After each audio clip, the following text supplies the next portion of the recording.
I don't think people have any idea what's really happening in Gaza and why it is happening. A few weeks ago, right before this war in Gaza ignites, Netanyahu goes to the United Nations General Assembly and he holds up this map and declares his plan for a new Middle East. And people are going, what is this stupid line this guy's drawing with a red marker?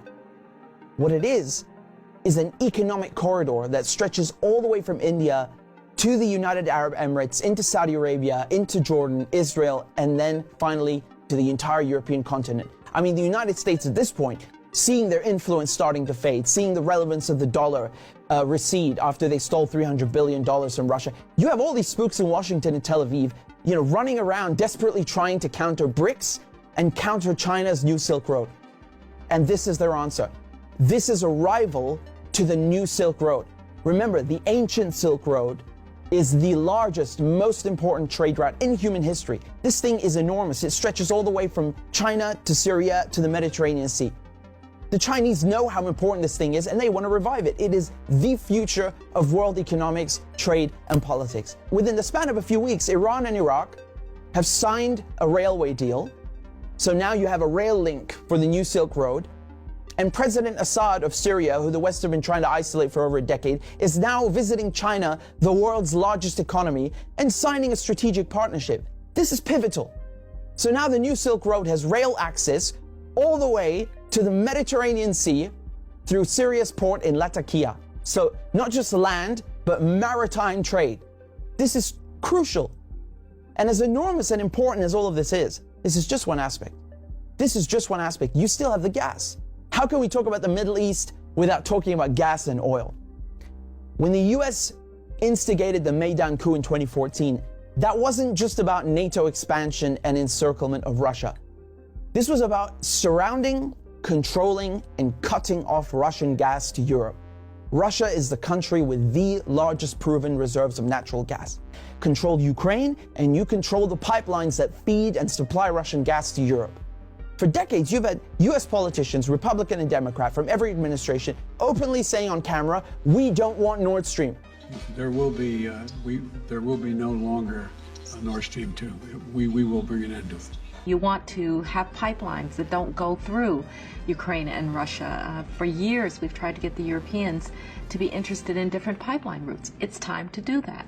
You want to depend more on the North American energy platform, the tremendous bounty of oil and gas that we're finding in North America. Lo and behold, Nord Stream 1 and 2 are blown up. I mean, this is without question the most egregious, the largest terrorist attack on European infrastructure in modern history. There are only 3 countries on this planet that can pull this off. They are Russia, Britain, and the United States. And let me tell you, it was not Russia. You combine that with the sanction packages from the European Union, banning Russian oil and gas. I mean, talk about shooting yourself in the foot. So now there's no more Russian gas coming into Europe. And just like that, the United States have achieved a long-standing foreign policy objective. Now, the only other country with enormous gas reserves, the second largest in the world, is Iran. Iran signed the nuclear deal in 2015 and 2016. They're complying in every way imaginable. The IAEA at the UN cannot be happier.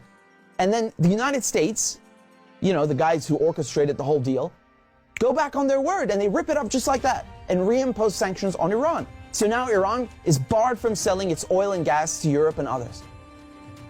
So Russia and Iran, the 2 countries with the largest gas reserves, are out of the picture.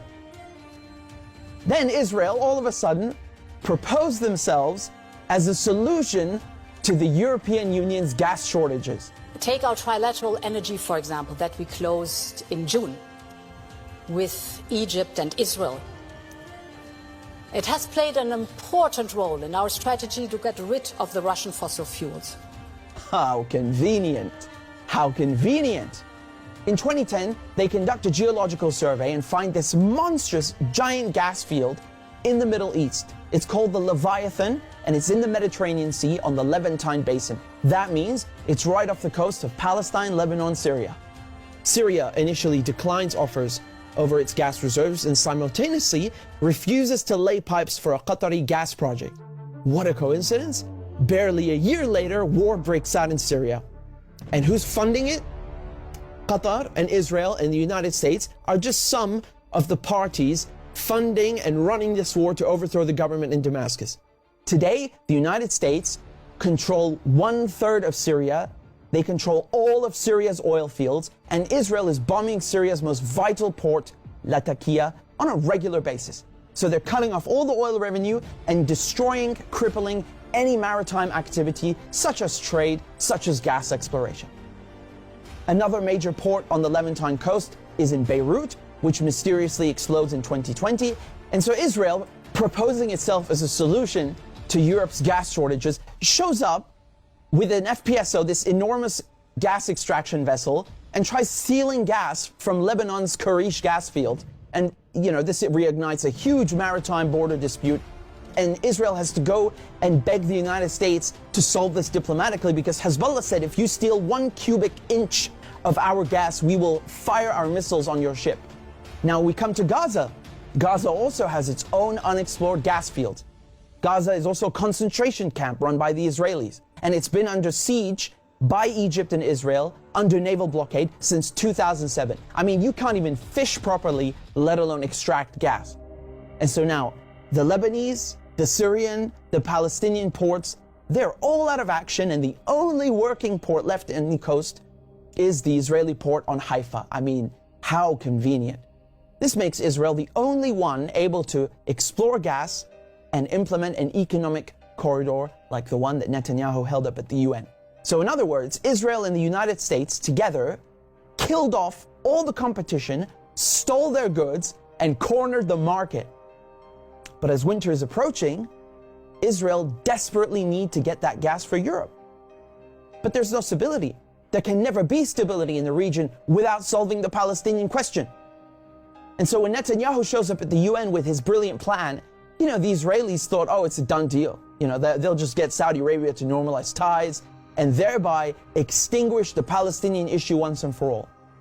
And that is precisely why they are in Gaza slaughtering Palestinians like crazy, like they're in berserker mode. Israel has bombed Gaza before, but this surpasses anything we've ever seen, which is truly saying something. I mean, this is unhinged, calling people human animals and massacring them. Israel is just hoping the Palestinians will run away in fear into the desert. They've literally said this. They want to put them in the desert.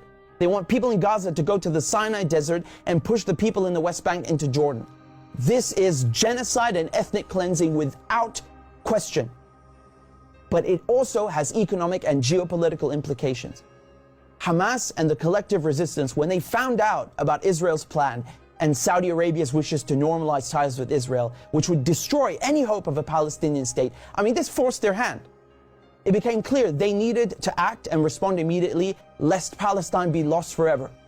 For Palestinians, this is and always has been a matter of life and death, to be or not to be.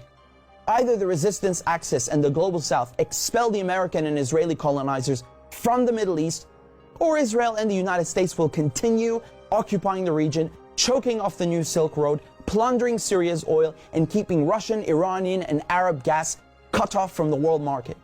This is a decisive moment, and not just for Palestine, because the victors will end up drawing the new map of the world to come.